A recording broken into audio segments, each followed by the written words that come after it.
Welcome to my channel. What if I told you that one of the greatest writers in the world once struggled with gambling, war, and deep depression? And what if I told you that the same man later found peace, not in wealth or fame, but in something very different, in simplicity, family, and faith? This is not just the story of a writer. It is the story of a man who fought in wars, asked deep questions about life, and searched for meaning in everything around him. A soldier who became a saint-like thinker, a restless heart that found calm. Stay with me as we explore the extraordinary journey from war to wisdom, the life of Leo Tolstoy. Chapter 1. Young Tolstoy, the Restless Soul. Leo Tolstoy was born in the year 1828 in Russia, into a rich and noble family. His home was large, full of books, art, and history. He had everything a child could want: land, servants, and respect. But from a very young age, Tolstoy felt different. He didn't feel happy or settled, even though he had money and comfort. Life gave him a strong start, but it also gave him pain. Both his parents died when he was still a child, first his mother, then his father. After that, different relatives took care of him. Even though they loved him, he felt alone and lost. That deep feeling of being alone stayed with him for a long time. As a teenager, Tolstoy went to university. He studied law and languages. At first, it seemed like a good path for him, but very quickly, he lost interest. He found the classes boring and the rules too strict. So he dropped out. He returned home, unsure of what to do with his life. But one thing he did start doing was writing in a diary. In this diary, he wrote about his thoughts, his mistakes, and his dreams. He wanted to be perfect, morally, physically, spiritually. Every day, he tried to plan how to become a better man. This idea of self-improvement became an obsession. He made lists of rules to follow, but he kept breaking them. He was honest about it, too. He didn't hide his failures, even from himself. Even though he wanted to live a good life, Tolstoy made many bad choices. He started gambling and lost a lot of money. He went to parties, drank too much, and got into trouble. He tried to act like a grown man, but inside, he was confused and searching for something. He often felt empty and restless. Nothing made him feel satisfied. Not money, not fun, not books. He was always looking for something deeper. He once wrote that he wanted to find the real meaning of life. But at this point, he didn't know where to look. This part of Tolstoy's life shows us something very important. Even though he was rich and had every opportunity, he wasn't at peace. He had what many people dream of, but inside he felt lost. And maybe that's why many people today still connect with him, because no matter who we are, we all sometimes ask the same questions. What is my purpose? Why am I here? How do I live a good life? So, in this first chapter of his life, we meet a young man who is full of energy and talent, but also full of doubt. He wants to be great, but he doesn't know how. He wants to be good, but he keeps falling into bad habits. He wants to find peace, but he feels restless. This is the beginning of a long journey, a journey from confusion to clarity, from pain to wisdom. Stay with me, because things are just getting started. In the next chapter, we'll follow Tolstoy as he enters the army, faces real war, and begins to write stories that will change his life forever. Chapter 2. War and Writing. A Soldier's Pen. After years of feeling lost, Leo Tolstoy made a bold decision. He joined the Russian army. He was still a young man, full of questions and energy, but now he was stepping into something very real and very dangerous. War. He was sent to fight in the Crimean War, one of the bloodiest conflicts of the 19th century. In this war, Tolstoy saw everything: explosions, dead bodies, fear, and suffering. He was not just reading about pain now, he was living it. But what's interesting is that while other soldiers were only fighting, Tolstoy was also writing. In between battles, he picked up his pen. He began to write down what he saw, what he felt, and what he couldn't forget. By day, he heard the sound of gunfire. By night, he was quietly turning those memories into words. This powerful contrast, violence and beauty, horror and art, became the center of his life during those years. His first great work from the war was called Sevastopol Sketches. It was a collection of short stories based on the real things he saw as a soldier. These stories didn't talk about war like it was something brave or exciting. Instead, they told the truth. War is confusing, painful, and often meaningless. In one part, he writes about a young officer who dies suddenly, and no one even remembers his name. In another, he shows how soldiers laugh one moment and cry the next. These were not fantasy stories. They were honest, raw, and deeply human. The public was shocked and amazed. These stories made people think. For the first time, many readers saw war not as something glorious, but as something foolish and cruel. Through this writing, something changed in Tolstoy. The young man who once partied and gambled was now seeing the world differently. He began to understand suffering in a new way. He started to feel that human life was too valuable to waste in killing and conflict. This was the beginning of a big change in his heart. He was no longer just writing for fame or fun. He was writing to tell the truth. This was his first step toward becoming a writer with a conscience. At the same time, the world began to notice him. Publishers wanted his work. People began talking about this young soldier who could write like no one else. He started to become famous. But even with this early success, Tolstoy didn't feel proud. In fact, he felt confused. He asked himself, why are we killing each other? What is the purpose of all this? The war had opened his eyes, but it had also broken part of his spirit. He returned from the battlefield not as a hero, but as a man deeply shaken by what he had seen. This chapter in Tolstoy's life is full of tension. Can someone find beauty in chaos? Can a person become wiser through pain? These are the questions Tolstoy was starting to ask, and that many of us still ask today. His time as a soldier gave him something that university never could: a deep understanding of human life and a deep need to find truth. This was only the beginning of his journey as a writer.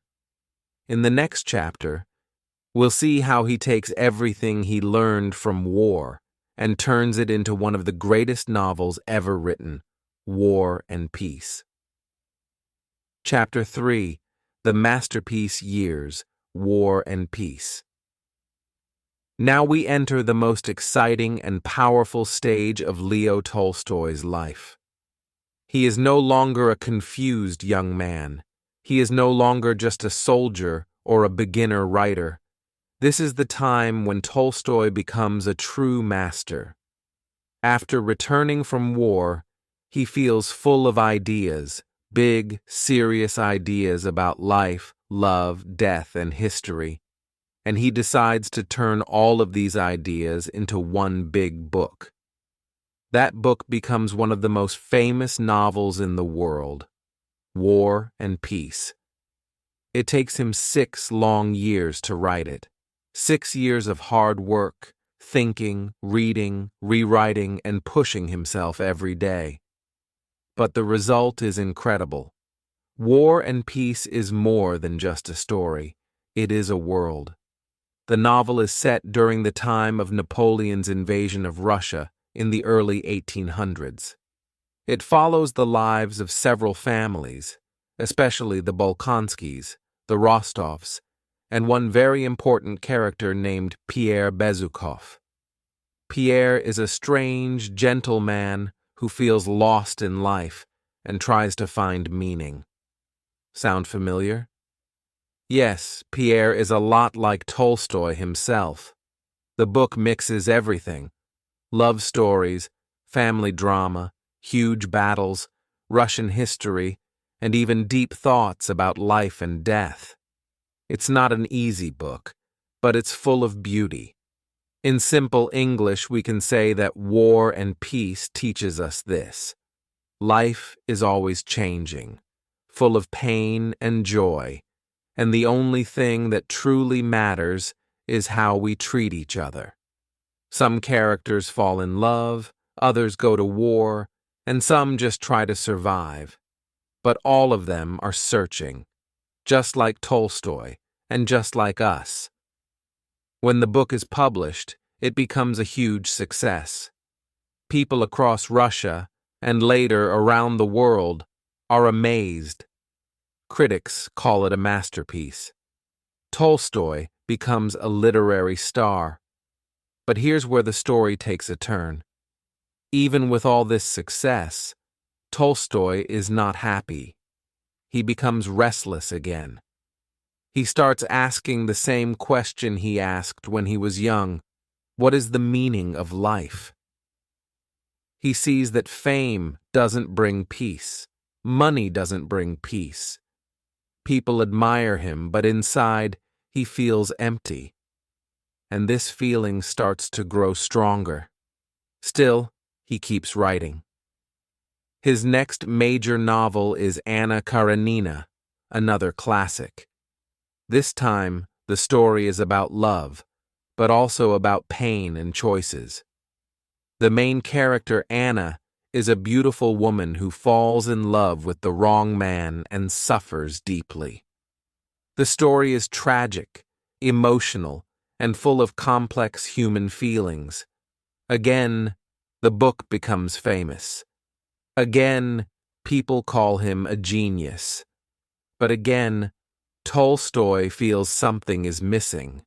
He begins to turn away from writing novels and starts reading more philosophy, religion, and history. He doesn't just want to entertain people, he wants to teach them how to live. This is where the deep tension begins to grow. On the outside, he has everything: fame, money, respect. But on the inside, he feels lost, like he did when he was young. The more success he gets, the more he wonders, why am I here? What is the point of all this? This chapter of Tolstoy's life is full of contrasts. He writes about life's biggest questions, and yet he is deeply unhappy. He reaches the top of the literary world, but still feels like he's falling. It shows us something very human. Even the most successful people can feel empty. Even the greatest minds can suffer inside. And that's why the next part of his story is so powerful. Because instead of giving up, Tolstoy begins to search again. He leaves behind comfort and starts walking toward something greater than fame. He starts walking toward truth. Stay with me, because in the next chapter, we will enter the most emotional part of his journey, when Tolstoy's heart breaks and he begins to rebuild his life from the inside out. Chapter 4. The Dark Night, A Crisis of the Soul. After writing two of the greatest novels in history, War and Peace and Anna Karenina, Leo Tolstoy had everything most people dream of. He was famous, respected, and wealthy. His books were read across Russia and beyond. People called him a genius. But inside, Tolstoy was falling apart. He entered the darkest and most painful part of his life, a deep spiritual crisis that nearly destroyed him. At this point, Tolstoy was in his early 50s. On the outside, he had a big family, a beautiful home, and great success. But on the inside, he felt empty.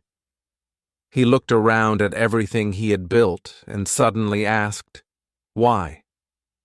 Why did he write all these books? Why did he chase success? What does it all mean? These questions did not go away. They grew louder every day. He began to feel that nothing mattered. In his own words, he said, "I wanted to end my life. I saw no meaning in anything." This was not just sadness, it was a deep depression, a complete collapse of his spirit. This is where many viewers connect with Tolstoy, because no matter where we are from or what we do, many of us have felt lost before. Maybe we didn't want to go on. Maybe we were confused about our purpose. Tolstoy's pain is real and honest, and that's why his story still touches people today. He was not hiding behind fame. He was asking questions that every human asks. Why are we here? What is the meaning of life? What is good? What is God? But Tolstoy didn't stay in the darkness. He began to search, seriously, carefully, and deeply. He didn't go to professors or rich philosophers. Instead, he turned to the poor. He talked to peasants, farmers, and ordinary people who worked with their hands. He saw that many of them lived simple lives, but had strong faith and peace in their hearts. He asked them, "How do you live without falling into despair?" And their answers changed him. He also read religious books from all over the world: Christianity, Buddhism, Islam, Hinduism. He read the Bible again and again, especially the teachings of Jesus. But he didn't accept everything blindly. He questioned the church, especially the Russian Orthodox Church, which was rich and powerful at the time. He said, "How can a church that serves the rich teach love and humility?" He believed that religion should not be about power. It should be about truth, kindness, and inner peace. This chapter is the turning point in Tolstoy's life. It is the heart of the documentary. Because here, we don't just see a great writer, we see a man facing death, not just physical death, but spiritual death, and refusing to give up. He didn't run from the questions. He faced them, even when they were painful. The fear of death haunted him during this time. He realized that one day, all of us will die. And he asked, if death comes to everyone, what is the point of living? This question pushed him to dig deeper, and what he found was surprising. He began to believe that the answer was not in fame or books or money, but in living a good and honest life, full of compassion, forgiveness, and truth. Tolstoy came out of this crisis with a new vision of life. He began to write again, but this time, not novels. Now he wrote about faith, morality, and how to live. His books became shorter, simpler, and deeper. He wanted to help people, not just entertain them. This dark chapter of Tolstoy's life shows us something powerful. Even when we feel broken, we can still grow. Even when life feels meaningless, we can still find meaning if we search for it with honesty and courage. Tolstoy walked through darkness, and on the other side, he found a new light. In the next chapter, we will see how he puts these new beliefs into action, giving up his wealth, changing his lifestyle, and inspiring millions around the world. Chapter 5. A New Life. Simplicity and Faith. After surviving his spiritual crisis, Leo Tolstoy began to change completely.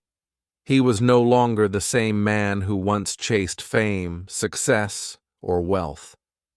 Something inside him had awakened. Now he wanted to live a simple, honest, and moral life.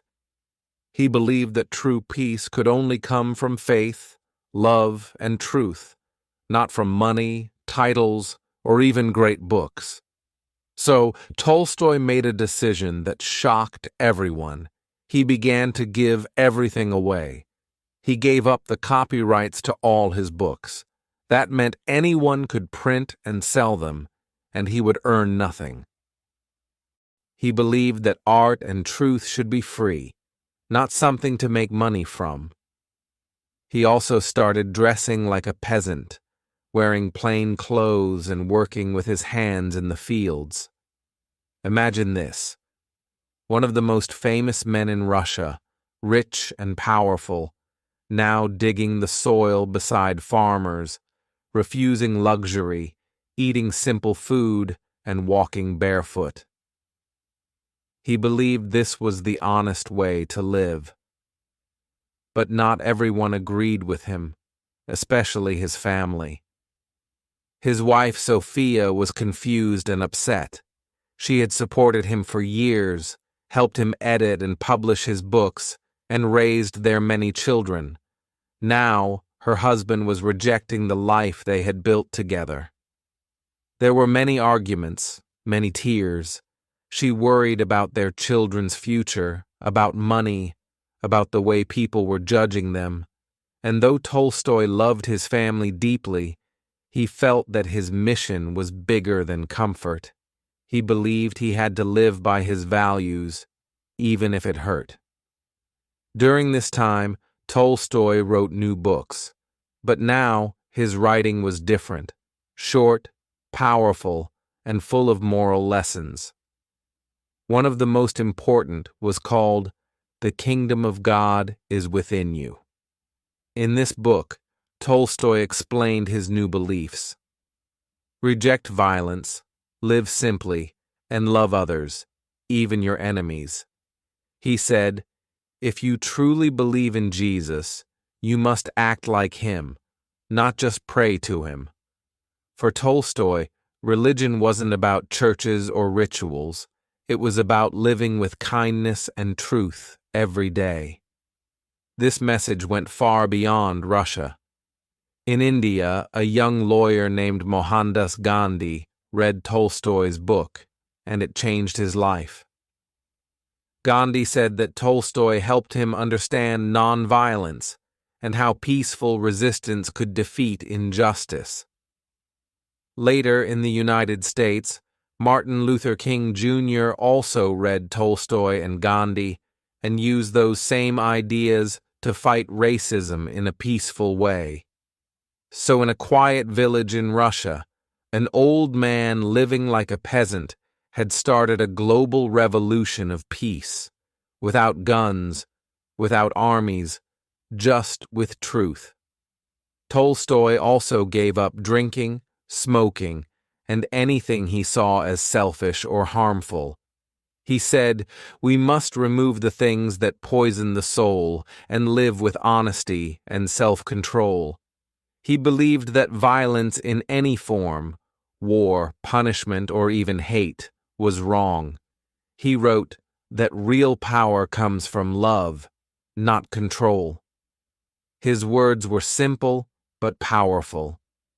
And even today, many people say his teachings helped them find peace in their own lives.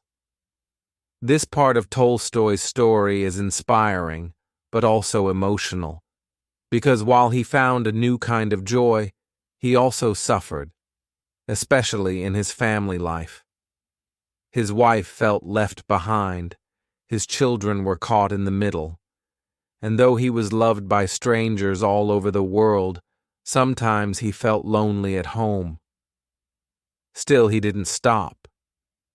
He believed that living by truth was more important than being popular or comfortable.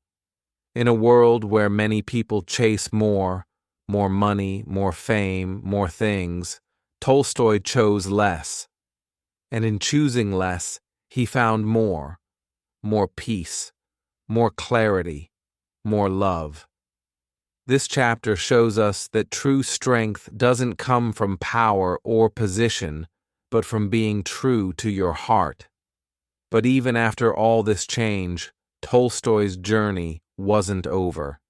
In the final chapter, we'll follow him as he makes one last dramatic decision, one that shocks the world and ends in a small, quiet place, far from everything he once knew. Chapter 6. The Final Journey. Death of a Giant. At the age of 82, Leo Tolstoy, one of the greatest minds the world has ever known, did something no one expected. In the middle of a cold October night, he quietly packed a small bag, kissed his sleeping wife and children goodbye, and left his home forever. He did not take money. He did not take servants, just a notebook, some clothes, and a heart full of questions.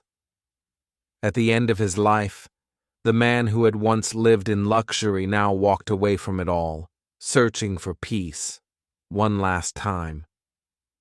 By this point, Tolstoy had become more than just a writer. He was a symbol.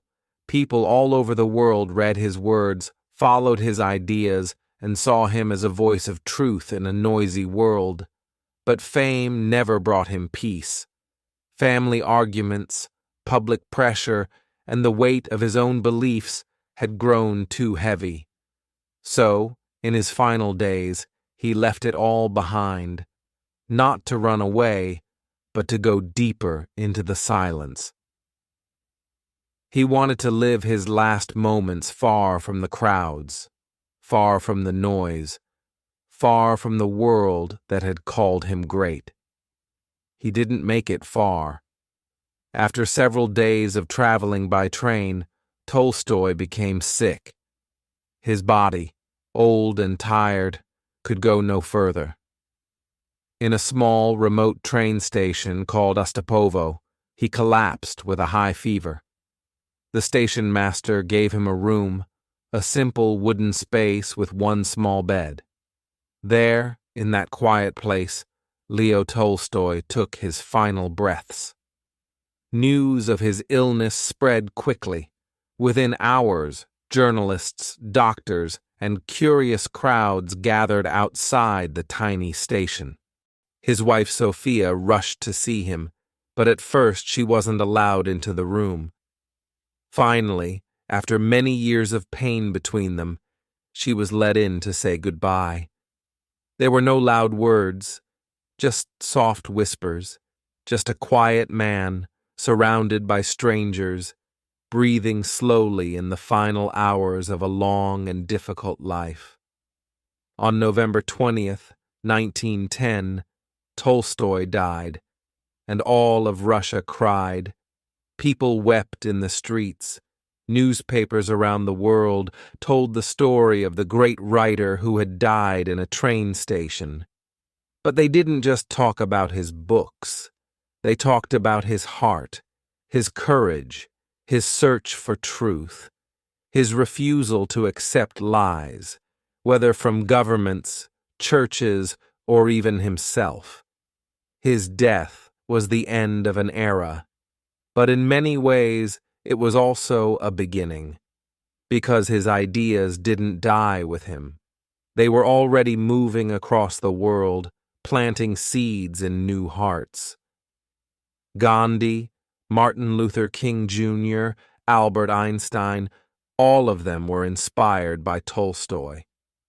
And even today, when we read his words, we still feel his spirit, honest, questioning, human. This final chapter is quiet, but powerful. It asks a simple question. What does it mean to live a good life? Is it about money, fame, success? For Tolstoy, the answer became clear. No. A good life is one lived with truth, kindness, and courage, even when it's hard, especially when it's hard. He taught us that you don't need power to have purpose. You don't need to be rich to be great. You just need to follow your conscience, to care for others, to ask the hard questions, and to live in a way that makes the world just a little more honest, a little more loving, and a little more free. In the end, Tolstoy left us something greater than novels. He left us a path, a way of thinking, a way of living. He was not perfect. He struggled. He failed. But he never gave up on the search for meaning. And maybe that's what makes him great. Not just the words he wrote, but the life he lived. If this story moved you, if you learned something new about life, literature, or even about yourself, don't forget to like this video, leave a comment with your favorite Tolstoy quote or moment, and subscribe to the channel for more powerful stories in simple English. Every week, we explore the lives of great minds, beautiful books, and big ideas in a way that's easy to understand. So let's keep learning, growing, and discovering together.